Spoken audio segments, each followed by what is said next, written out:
റഷ്യയുടെ വ്യോമത്താവളത്തിനു നേരെ Ukraine drone ആക്രമണം നടത്തി റഷ്യയുടെ ഏകദേശം 30% വ്യോമസേനയുടെ മിസൈൽ സംവിധാനങ്ങളെ തകർത്തുവെന്നാണ് യുക്രൈൻ അവകാശപ്പെടുന്നത്.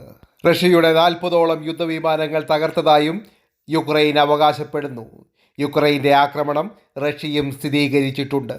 സ്പൈഡേഴ്സ് വെബ് എന്ന രഹസ്യ പേരിട്ട യുക്രൈൻ്റെ ആക്രമണ പദ്ധതിക്ക് യുക്രൈൻ പ്രസിഡന്റ് വ്ളാഡിമിർ സെലൻസ്കി തന്നെയാണ് നേതൃത്വം നൽകിയതെന്നാണ് യുക്രൈൻ അവകാശപ്പെടുന്നത്.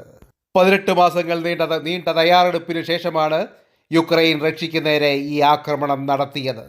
റഷ്യയ്ക്ക് ഏകദേശം $7 ബില്യൺ നഷ്ടമുണ്ടായിട്ടുണ്ടെന്നാണ് യുക്രൈൻ അവകാശപ്പെടുന്നത്. യുക്രൈൻ ട്രക്കുകളുടെ അകത്ത് അതിവിദഗ്ധമായി ഡ്രോണുകൾ ഒളിപ്പിച്ചു വയ്ക്കുകയായിരുന്നു. ഓട്ടോമാറ്റിക് രീതിയിൽ അതിൻ്റെ റൂഫ് മാറ്റി മേൽക്കൂര മാറ്റിയാണ് ഇവിടെ നിന്ന് ഡ്രോൺ പറന്നു പൊങ്ങി റഷ്യയിലെ വിമാനത്താവളങ്ങളെ ആക്രമിച്ചത്.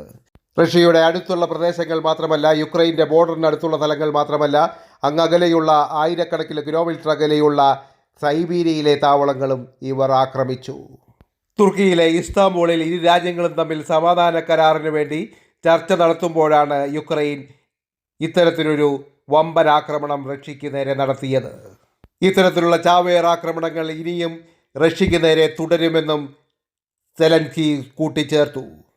യുക്രൈൻ്റെ അപ്രതീക്ഷിതമായ ഈ ഡ്രോൺ ആക്രമണം റഷ്യയിലെമ്പാടും പരിഭ്രാന്തി പരത്തിയിട്ടുണ്ട്.